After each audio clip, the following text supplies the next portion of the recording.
My name is Thanh Tran. I'm the admission counselor who works specifically with the Master of Aerospace Engineering and also the PhD in Aerospace Engineering. Dr. Hubner, would you like to introduce yourself?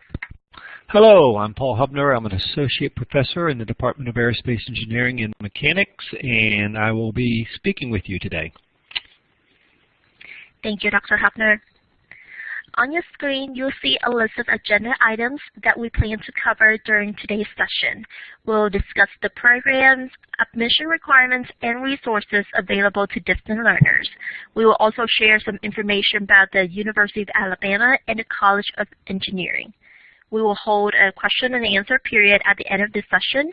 To ask a question, just type it in the text box found on the bottom left-hand side of the screen like this.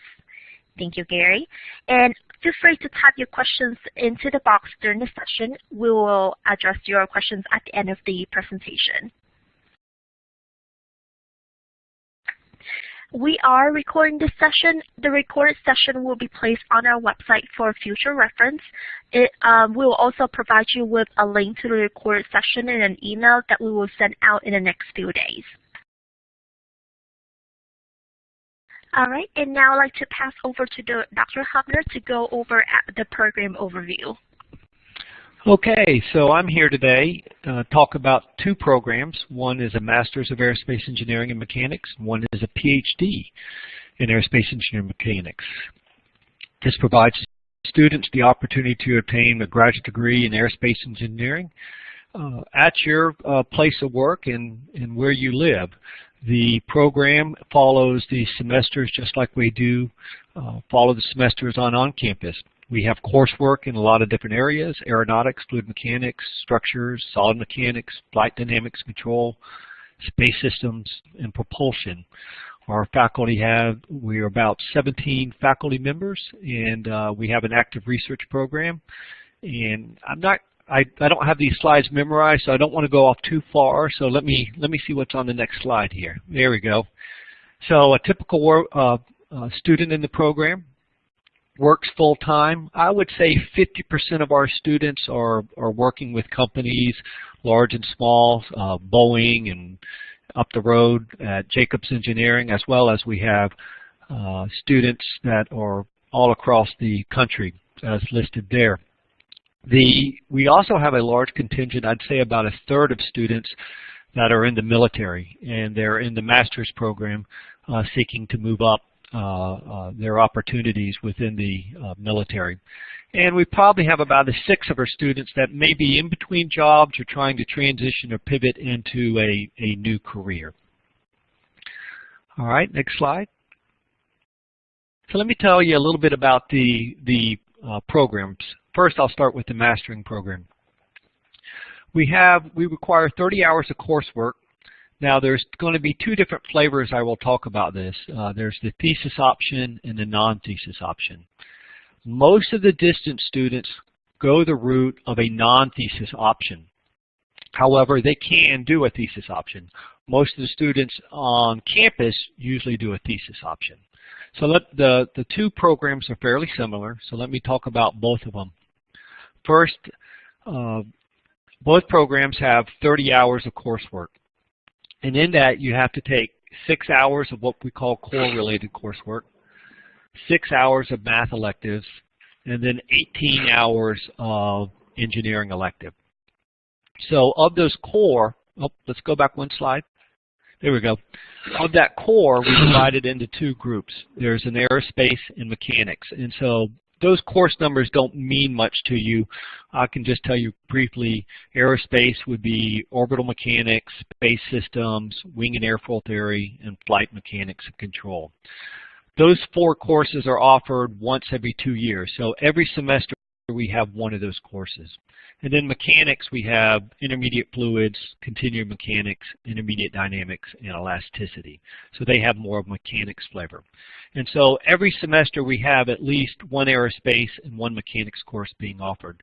You're required to take one of each of those. Now you can take more if you're interested, and if you take other ones, then they just effectively account as your electives. As for math credits, they don't have to be a math from the math department, and actually, unfortunately, our math department doesn't have online courses. So we offer a few courses within the College of Engineering. They're under the GES description. They're courses like partial differential equations, matrix and vector analysis, and we also accept some other courses from the statistics department. All right, now we can go to the next slide.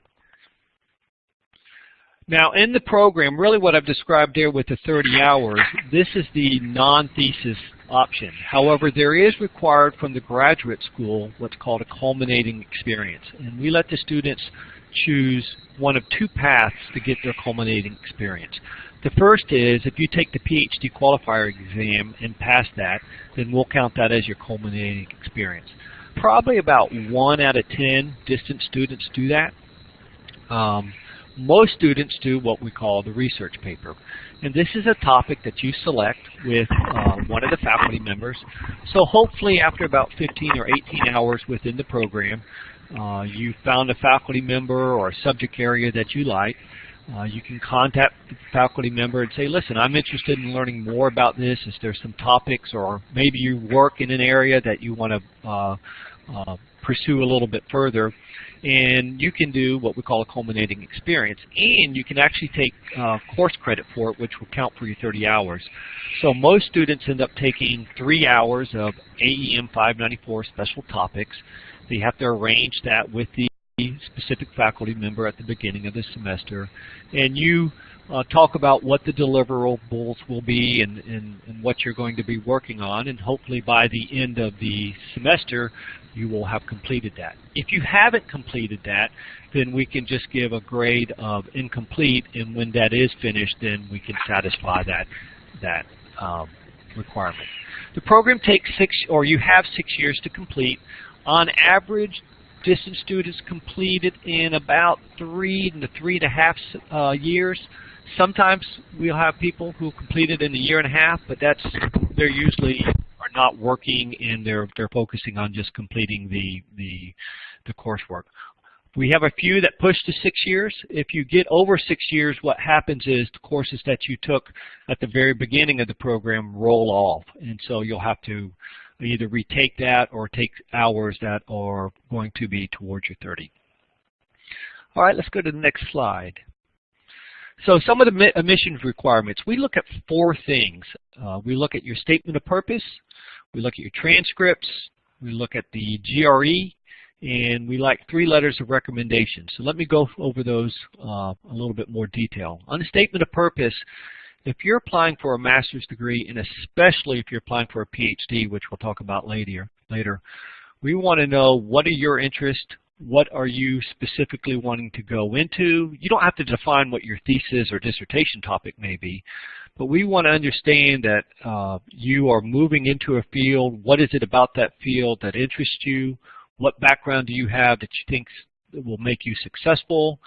Do you have a support structure through work, things of that nature? What do you want to do with this degree? Truthfully, the statement of purpose is weighted just about as much as every other item on that list. As for official transcripts, the grad school requires a minimum of a 3.0 GPA. I'd say the department average is about 3.3. You can have below a 3.0 GPA. We have admitted below that. You'll be admitted as a conditional admit, and that means you have to maintain a 3.0 for your first 12 hours. But you can have a GPA that's a little higher, and you may not be admitted because of the other letters of recommendation, statement of purpose, things to that nature. On the GRE, the graduate school minimum is 300, but our average is much higher. It's 315. We look at the quantitative score more closely than the verbal and the writing, even though we do look at those two as well. So one thing that we will do, if you don't have over a 50% average, national average on the quantitative, you won't be admitted, and you'll be asked to just retake it. And if you retake it and you bump that over, then we will consider the application.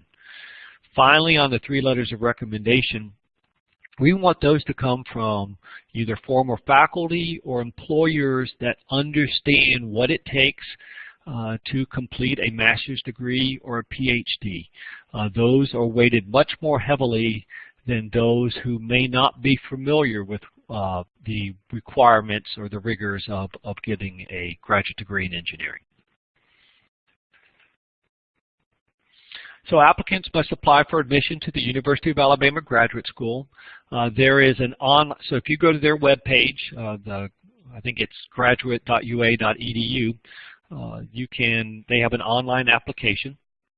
We have a rolling admission, so truthfully every week I look at the people that are coming in, and I can see from when you start. So even though they may not have released it to the department, you probably are already in a database for our department, and we're kind of reviewing and looking over. Sometimes we make decisions very quickly. Sometimes we wait on certain decisions because you may be in a group that is not in the top, but we are hoping to be able to admit you at a later in the process. All students who are applying to either the master's or the PhD program are required to have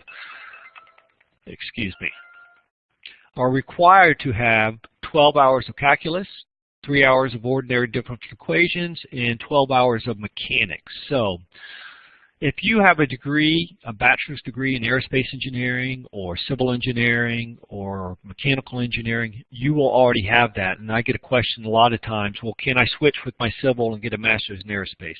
Absolutely you can, as long as you fill out the 4 things that we look for and they're rated high enough to be admitted.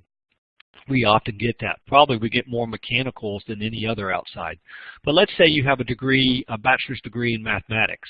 Then you will obviously have the calculus and ordinary differential equations, but what you probably wouldn't have is the mechanics courses. And so we will ask you to complete those before you evaluate your application.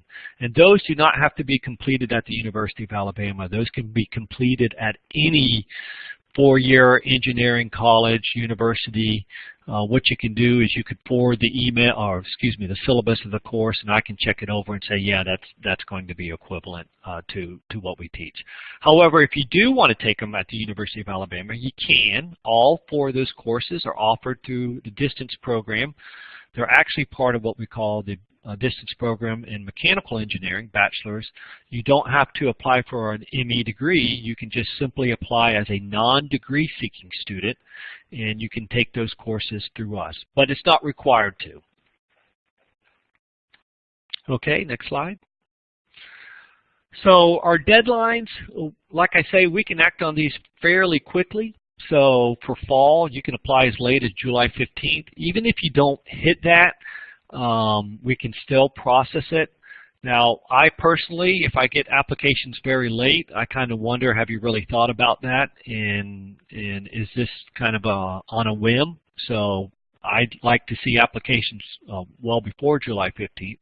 There's the other 2 dates there as well, but if you applied at the end of February for the fall, we will start looking at that at the end of February. So. All right, next slide.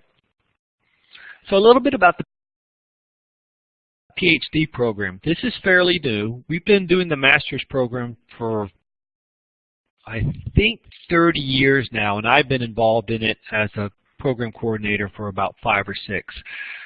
The PhD is relatively new. We admitted our first students last fall. We admitted 3, and this year we'll probably admit somewhere around 4 to 5. And we are starting to see, now that it's getting a little bit of airplay out there, we're starting to see interest in it, and we're really excited about it. It's designed for students who want to pursue further pursue their research and teaching goals. It's a primary online research-based degree that allows you to propose, complete, and defend an approved dissertation topic in the field of aerospace engineering and mechanics. So when we look at your applications for the PhD program, we vet those more closely than we do the master's. And we really particularly look at those letters of recommendations and the statement of purpose. We want to make sure that if you enter this program, you have a support structure, whether it's with work, and also a support structure with us, that you will be successful. Probably it is best to apply to this program already attaining a master's degree in either aerospace engineering, mechanical engineering, civil engineering, and physics. It's a 7-year program, meaning you have 7 years to complete, and if you started it without a master's degree and not being able to transfer any of that coursework, then it might be difficult to complete. There is a required campus visit at least once a semester with your faculty advisor. Now initially for the master's, well, let me step back for the master's. There is no requirement for the master's program to come on campus. You can, we'd love to have you, especially if you're close, so come and sit in on the class. But for the PhD, we do require a campus visit. And that first visit can be with me, but we want to try to pair you with a research faculty advisor from the beginning. And one of the things we look for in our application process is, have you contacted any of our faculty in the area that you're interested in pursuing? That's a big plus in the application process. And if you have, and that conversation has been started, then we will consider that faculty member the most likely candidate to be your research advisor. And so hopefully they will be involved through the whole process.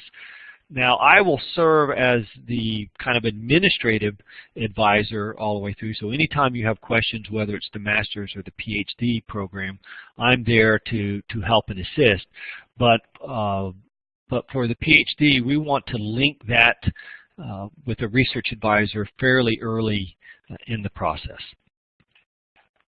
Okay, next slide. So the course structure is actually quite similar to the master's. We have the same 2 cores, aerospace and mechanics, and those are the same 8 courses. We're required that you take at least 1 course in each of those. And then your qualifying exam that you take, it's usually taken sometime in your 2nd, maybe the beginning of your 3rd year if you're a non-campus student, will be based on those 2 core courses and the area of research that you want to go into. We have 9 hours of mathematics requirement as opposed to 6, and then we have 33 hours of elective, so it's a total of 48 hours of coursework. If you already have a master's degree from, let's say, Penn State or some, Cal State, Long Beach, or wherever, we can most likely block transfer that master's degree for a maximum of 24 hours. So that would cut your coursework in half. And then what we would do is we would examine that a little bit more thoroughly and see, okay, maybe you took orbital mechanics at Purdue with a master's degree, and then we would say, okay, that will satisfy your core requirement in aerospace. And maybe you took an elasticity course also at Purdue, and that would satisfy your 2 core courses. What the student then would have to decide is, do they want to sit in those courses here because their qualifying exam will be on it, or are they comfortable with the courses that they had at whatever institution they went to? My advice is you would at least sit in, because qualifying exams often take the flavor of the faculty that are administering the qualifying exams. So we have 9 hours of mathematics and 33 hours of electives, and then 24 hours of dissertation research. The dissertation research should start after you completed your coursework. So we don't require you, when you are applying, to already know my dissertation is going to be studying the XYZ of ABC. But we do want to make sure that you are interested in a specific area. Maybe it's space propulsion. Maybe it's computational fluid dynamics. Maybe you work in an environment that you're learning more about computational fluid dynamics, and you want there's a potential research project that you can grow from that, things of that nature. That looks we look at that much more closely in the application process for the PhD. Okay, next slide. Well, I mentioned a little bit about qualifying exams. This can be only taken twice. Probably we have about 70–80% pass it the first time, and generally we have those who didn't will pass it the second time. Sometimes some will decide to leave. This is a history with with on-campus students. Because we've just started the distance program, we have yet to have a distance student progress far enough along that they're ready to take the qualifying exam. We offer them each semester.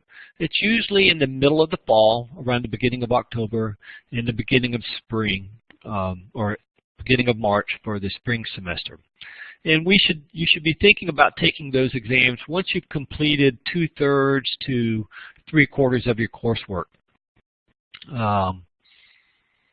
There is a comment here on test pilot school. Those that are in the military may have taken courses in the test pilot school, and we will look at those to see if we will accept them. If they are engineering related, meaning if they have something that's related to mechanics or aerospace engineering, then yes, likely we will accept those and transfer them. However, if they are more information systems, management, leadership oriented, that doesn't align with, while that may be important for that program, it doesn't align with ours, and so those would not be accepted for course credit. So admission requirements, let me read this. Applicants interested in pursuing the primarily online PhD in aerospace engineering mechanics must apply. So yeah, you have to apply online to the graduate school, just like you would do for the master's, and it's the same button to start it, and then there's questions that will prompt you whether it's master's or, first of all, which degree program, and then whether it's master's and PhD and things of that nature. Again, the graduate school minimums are 3.0 and 300, but our averages are higher. Believe it or not, the GPA and the GRE averages for our master's applicants and our PhD applicants are fairly similar. The GPA is probably in the 3.3, 3.4 range for both, and the GRE is around the 3.15 range. I mentioned we weight the quantitative. Our average on the quantitative is probably nationally 80 percentile, so that's around a score of 160. Like I said earlier, if you're below 50 percentile, which is 152, 153, then we would ask you to take the GRE again. But the difference in the application process between the master's and the PhD is we more closely vet the letters of recommendation, who they come from, what they're saying about you, and your statement of purpose. All right, next slide. So we talked about this already. We look at the statement of purpose. We look at your official transcripts. The GRE score and 3 letters of recommendation. One thing we do look at on the transcripts is we'll go through and we'll see maybe your GPA is not as strong as you like it, and you can point this out in your statement of purpose. Maybe you did much better your last 2 years, and so we try to look at that. Which shows maturity and better understanding. Maybe you did a lot better on your master's degree than you did as your undergraduate, so that is certainly a plus, and you want to highlight those type things in your statement of purpose. All right. So successful applicants. I kind of highlighted a lot of this as we went through. We prefer students with a BS and MS in engineering. And I should say /physics. We get probably 10 or 15% of our applicants that are admitted into the program that are coming from a physics background. Other majors can certainly apply. So if you have an industrial engineering degree or if you have a mathematics degree, what we're going to look for is if you've had any of those mechanics courses. And if you don't, then we're going to ask you to complete those before we would go through the admission review process. If you start an application, we can actually move it. We can defer it up to a year. So, maybe you've had statics, but you've not had dynamics and mechanics material, and that would give you some time. If it goes longer than a year, then you would have to reapply. It is helpful for the student to work in an environment that will be supportive of their efforts to pursue a PhD. So if you're home-based, that is it's probably less likely that you would be admitted into the PhD program. We're looking for people that have an infrastructure through work that is willing to support that. Not necessarily financially, but just they understand what it takes to complete the program. Applicants should apply 4 to 6 months out because of limited admissions and time needed to review the process. So while we can flip applications pretty quickly in the master's program, with the PhD, we look at, because of just resources and faculty that are willing or able to take on new PhD students, it is good to have that application in the springtime. So if you're thinking about applying for the PhD for this fall, it's getting pretty late in the process. We've already admitted, I think, 3 or 4. We have some that we've not made a decision on, and we're still we're still reviewing those. It is in the best interest of the applicant to contact 1 or 2 faculty members about research interest before submitting application. This is really important because if you've done that, then you've let us know and you've let another faculty member know about who you are, what you're interested in it, and then that faculty member can be a champion for you. So one of the things that the admission committee looks at is, yes, we have you on paper and all the good things or great things that you've done, but if a faculty member from our department then turns around and says, hey, I've had conversations with this applicant and they work in such and such, and I think there's some good synergy here, that sways us, and sometimes somebody that might be on the borderline of being admit will have that recommendation from one of our own faculty members will then push them over the top. So I do strongly encourage you to review our web page of faculty, look at their research interest. I'd say 2/3 of them have an active web page of what their projects and things that they're working on. And so that there should be hopefully somebody, 1 or 2, that you would be interested in contacting. Okay, next slide. So the priority applications, PhD, so this is what I was saying. For the fall, even though you could apply as late as July 15th, again, if you're applying something so late in the process, we get a little concerned. Is this just kind of a spur of the moment? Have you really considered the effort it'll take and the commitment to complete? So we really would like that to be you apply by mid-April or April timeframe for the fall, in the August, early September timeframe for the spring. We do not accept currently a summer, but we do for the master. So we can, if you are interested in the masters, you want to apply for the summer, that's fine.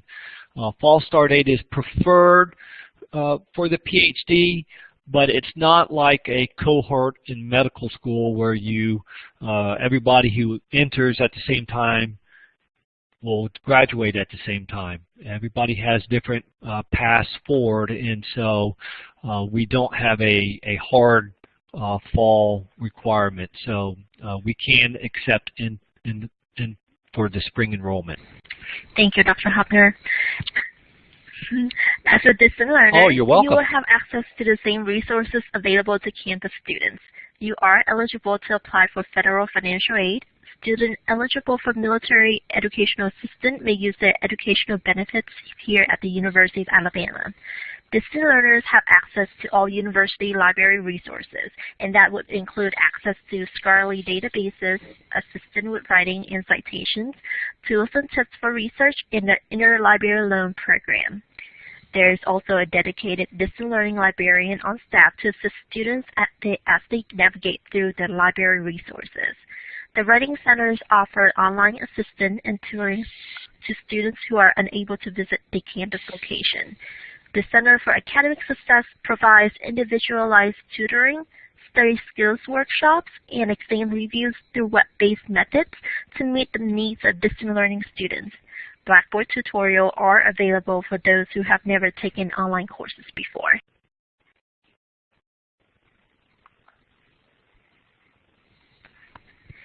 Distant learning students pay a flat hourly tuition rate regardless of residency. This rate does not include any applicable course fee or books. Students have the option to purchase access to the Student Health Center and the Student Recreation Center. Unfortunately, you have to be enrolled as an on-campus student in order to be eligible for athletic tickets. The College of Continuing Studies offers scholarships to the students who are enrolled in degree programs facilitated through continuing studies. You must be currently admitted or accepted for admission in order to apply. Applications are accepted year-round, and scholarships are rewarded each semester.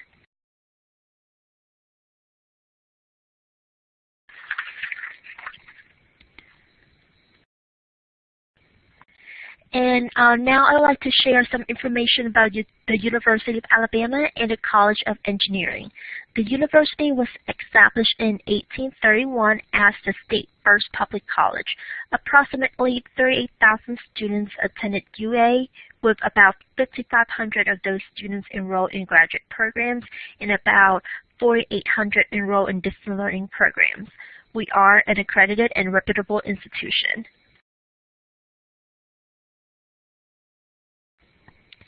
The College of Engineering was established in 1837 and offers 4 degree programs for distant learning students.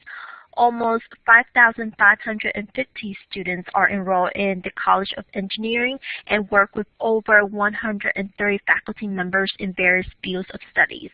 The College of Engineering allocates over $32 million to research on an annual basis. All undergraduate programs are also accredited by the Engineering Accreditation Commission of ABET.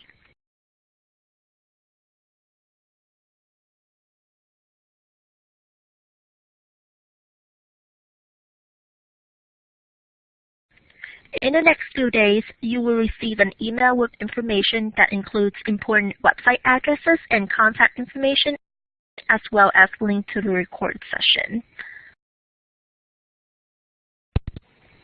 And that will conclude our presentation. I will put my contact information, also Dr. Hupner's contact information. So if you'd like to reach out to us after this session, feel free to do so.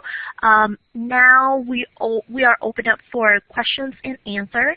I will read the questions, and Dr. Hupner would help me with answering those questions. First question I have: how do students complete online research for a PhD program? So when the students are in the PhD program, that's the reason why we want some type of communication with a faculty member early in the process. So if they are working in an environment, for instance, NASA, we have a student that's in the program that works at NASA Stennis. He has some ideas of which he wants to pursue, and potentially some infrastructure at his place of work to pursue those. That doesn't mean that the work environment has to have an experimental facility to do that. If most of these we envision in the PhD program to be more along computational and theoretical. If you're interested in an experimental kind of dissertation project, then if those experiments are to be conducted here at the UA, then there has to be some arrangement or commitment by you to come on campus. So that's that's what we have to work out individually per every student. It's going to be different for every student. So if it's computational resources, then there's ways that we can work to make that available. But if it's experimental, then it may be something. It may be a program that's not. If that's what you're interested in, it may be something that's not a viable route. So now on a master's, there's on the culminating research that is not at the level of a master's thesis. So that can strictly be research in code development and things of that done in a semester type time frame and such. Thank you, Dr. Hubner. Next we have, what areas of focus are offered in the master's program? So if you look at the curriculum, our curriculum offers a lot of electives. So we don't structure the program as you're focused in, we have a group that does propulsion and a group that does flight mechanics and control and a group that does composite materials. We have faculty that are interested in all that, and we post a 4-year rotation of our courses, and plus you can go on our page and see all the courses that we offer. And we hope that the student, if you're interested in, let's say, aerodynamics and flight mechanics and control, then you kind of gear your own courses on that. So you might take wing and airfoil theory and then advanced flight mechanics control. Maybe you want to supplement that with rotorcraft theory or things to that nature. Or if you're interested in more solid mechanics and fracture and fatigue, then we would recommend, well, you take elasticity and plasticity and fracture fatigue and CFD. So we don't necessarily group our courses in a program or offer a certificate. We try to be flexible for the student to pick the courses that are going to be most interested, that they're most interested in and most useful in the career path that they're taking. Thank you, Dr. Hubner. Next I have, does the one campus visit per semester for the PhD program include the summer semester, and that would include that would equal to 3 visits a year? No, the one semester is once in the fall and once in the spring. Now, that's a minimum. Obviously, you should have, once you're towards the end of your coursework and you've established a research topic to pursue, you're going to need a much more close contact with your faculty advisor and maybe with some of the other graduate students that faculty advisor is working with on campus, because you may be working on a bigger project and you have one part of it. And also, it doesn't have, those two doesn't have to fall between August 15th and December 30th or 31st. It could be late July or early August. However, we wouldn't want we wouldn't want you to come on June 30th and then stay over to July 1st and say that's your 2 visits. It's a minimum requirement that we want to work with you, that you come on campus. And so for the 3 students that we have in the program that we admitted last fall, I met with all 3 of them, both in the fall and both in the spring, so that they had any questions about how the program is going. They also met with their selected research advisor. They're considering various topics. They're talking about coursework and things of that nature. So you're not required to come 3 times, but if you had that opportunity to do so, then I would strongly encourage you to do so. Thank you, Dr. Hubner. Next, I have to travel to some remote areas for work. Is there a way to take exams if there is no library? And I'd like to answer this question. If I understand correctly, Robert, you're referring to exams that require to be proctored. We do offer an online proctoring services that will allow you to be proctored online. You need to register for these in order to take the online proctoring test. But it's something that you'll be able to take it live. You will need to have a webcam for the person who proctored you live, be able to view what you're doing or while you're taking your test to make sure that you are who you are and you're taking your test. And can I follow up on that? Yes, please, please. Yeah, so our exams in the graduate program as well as the undergraduate program. If you have an engineering degree, you know that the exams are often open-ended questions where we're looking at you to do derivations or solving problems and things of that nature.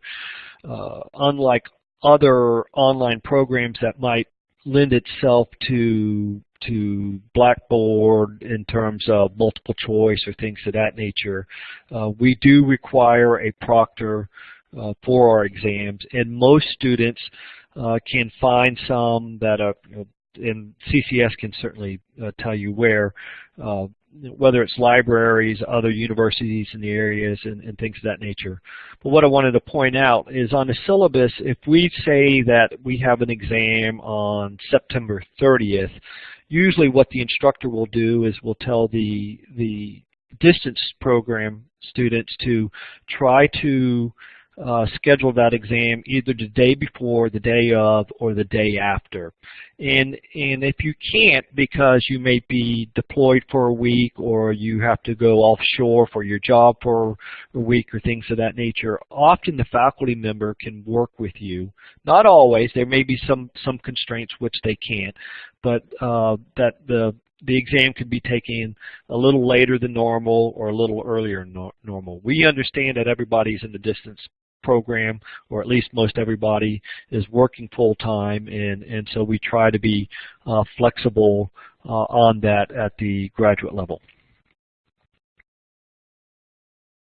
Thank you, Dr. Hubner. Next I have, it's specifically for you. Dr. Hubner, What is your favorite part about engineering? Well, I guess that question is asking in engineering as opposed to engineering faculty / teaching. Well, the favorite part of engineering, the whole reason why I got to it and got involved in earlier, is just discovering new and better ways to solve problems that help society, and kind of the ways that we do that now in terms of faculty is we conduct research that engineering is generally a little bit more applied research than, let's say, fundamental sciences like chemistry, but chemists do applied research as well.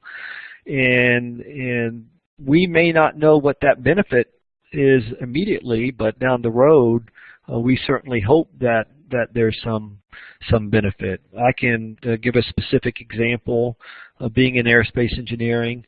I've had the opportunity, I'm an experimental aerodynamicist, so I've worked in a lot of different wind tunnels, and I've had opportunity to work on programs that have helped the space shuttle program and the F-15 fighter and things of that nature. And so that's always neat that you can see what you work on in the research, and some small part helps maybe pilot fly their airplane or the space shuttle travel more safely or things of that nature. Thank you, Dr. Hubner. Next we have, when looking for a faculty advisor to pair with, do all faculty listed online work with PhD students, or only certain ones are listed?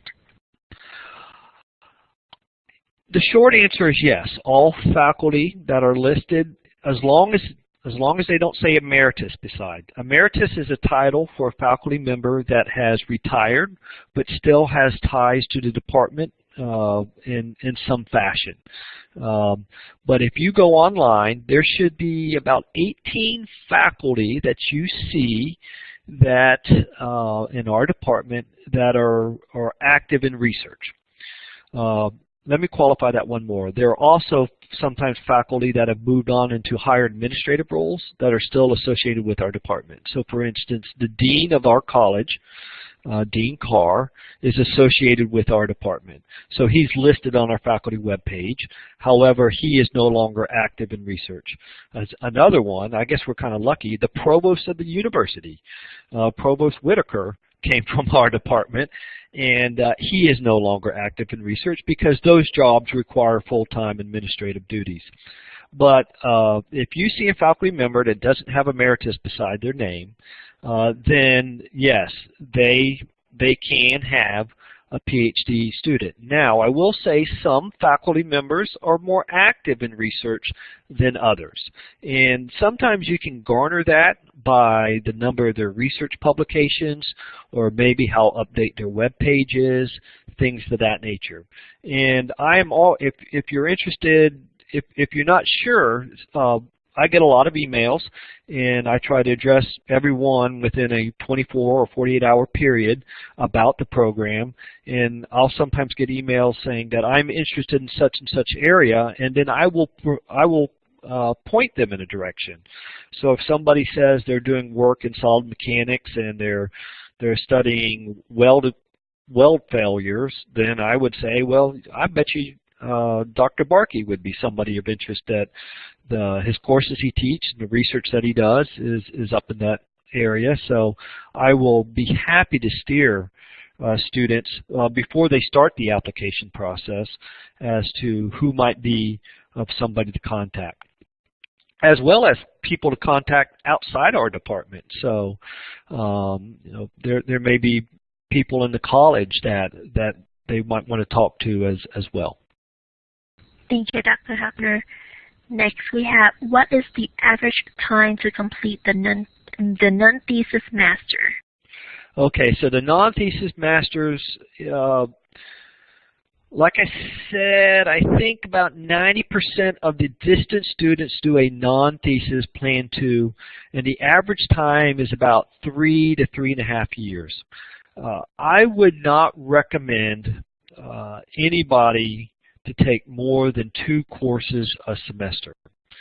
And if you look on our rotation, and this is one of our negatives, is we don't offer as many summer courses as I would like. And there's various reasons because of faculty. A lot of faculty leave to do research at various bases and laboratories and things like that. So we don't have as much summer teaching as we would like. But if one was able to take 2 classes in the fall and 2 classes in spring, then in 2.5 years they'll complete their coursework. Now, if you are working full-time and you have a family and you have young family members, you have children that take your time, I would recommend only taking 1 class your first semester and then seeing if you are can move up. If you take 1 class a semester, then we might need to worry about, you're going to be pushing potentially the sixth semester, the 6th year. Usually the problems that we have with the 6th year is those students that have started the program and for whatever reason they stop.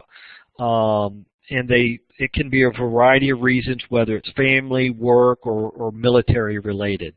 If it's military related because you're going to go on leave and you just don't have time to study, and we've had students take classes while they're deployed, not saying that I recommend that, but if you do know of a period that you're going to leave because of military service, then I believe you can contact our Veterans Affairs Department and work with the College of Continuing Studies and the graduate school to potentially extend that. But I don't know the full details, and I don't want to say that definitively. But that does require proactive. It's not if you go and do it and then you come back and say, hey, this is, then it's much more difficult to get things done retroactively. Thank you, Dr. Hubner. Next question, we have, many faculty that know me are retired or deceased. I may be able to get some recommendation from 1 or 2. Is this an issue? So I think this question is related to letters of recommendation. So and it may also relate to somebody who has been out of far removed, let's say, from their bachelor's degree or maybe their master's degree, and so they don't have access to the faculty. Maybe they're uncomfortable, like you said. Maybe they've retired. Maybe they're even deceased. That's not going to hurt you if the people that do give your recommendation, understand, so maybe you work in an environment that has PhDs around, and so they're going to understand what it takes, and so we're just saying those recommendations that come from faculty and come from people in the work environment that have a PhD, if you're getting a PhD, or have a master's and you're getting a master's, will be or of higher weight to us than those that are just addressing character and may understand character. Don't get me wrong, grit is one of the most important things of getting a graduate degree in engineering, but it also takes intelligence and willing to work with people in terms of an online environment and things of that nature. So there are several things that we try to pull out from those letters of recommendation. And if you're applying for the PhD program and everybody of your letters are all at the bachelor's level and are not in a research background, then that will not be weighted as high as somebody else that does have those letters. So in short, they don't have to all come from faculty. They could all come from people in industry, but they should come from people who understand what the degree is about. Thank you, Dr. Hubner. Next we have, what happens if you don't pass your PhD qualifying exam after your second attempt? Well, unfortunately, it's a grad school rule. If you do not pass the qualifier the second time, then you can no longer continue towards your PhD. Now, let me go a little bit further in that. While the qualifying exam is important, we don't look at it as, okay, we're trying to read out. We would love for the qualifying exam to be 100% pass rate. We don't want to tell other schools and brag about, well, only a third of the people get through the qualifying exam. Now, it doesn't mean that we dumb it down and make it easy. It's a qualifying exam, and so there's a couple of things. If you start the PhD program and don't complete it, but you have completed enough for the master's program, meaning you completed 30 hours of coursework and the other requirements, and you then divert and do a culminating experience, then we will issue the master's degree to you. So you could be done with 30 hours of coursework and get the MSAEM 2 degree. And you should have about 30 hours of coursework completed by the time you're thinking about taking your qualifying exam. The other thing is to get more specific in the qualifying exam. So it's a written exam, it's 3 hours each, and it covers your 2 core courses, and your advisor may be, if you're working in a specific area, may throw in some questions related to where you're going in your research. And then that's evaluated by a committee. There's a committee of 3 that grades it. And if you get a grade of 70 or above, you pass. If you get a grade between 60 and 70, you get what we call a partial pass. And so before the end of that semester, you then are given an oral exam by your committee. And then they will determine, all right, is this partial pass turned into pass or a fail? So we kind of give you an opportunity, if you do okay but not quite good enough, to a second opportunity each time to pass it. Now, if you get below a 60, then that's considered a fail, and then you would have the opportunity to take it again the next year. And what I would recommend the student is to work with their advisor and make that a primary focus over that next 6 months or 5 months to prepare for that and pass it. Thank you, Dr. Hubner. Next I have, yeah. I've been trying to reach the faculty by email. There's no response from the faculty. Can I come and visit directly? Well, first of all,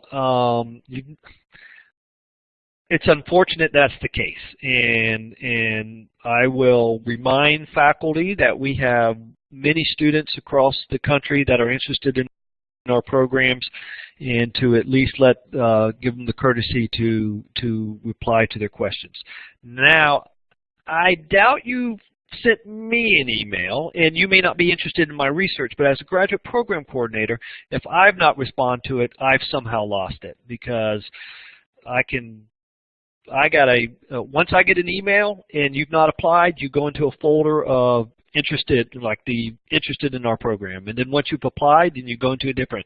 So I try to keep track of everybody who's in the program and who's asked about the program.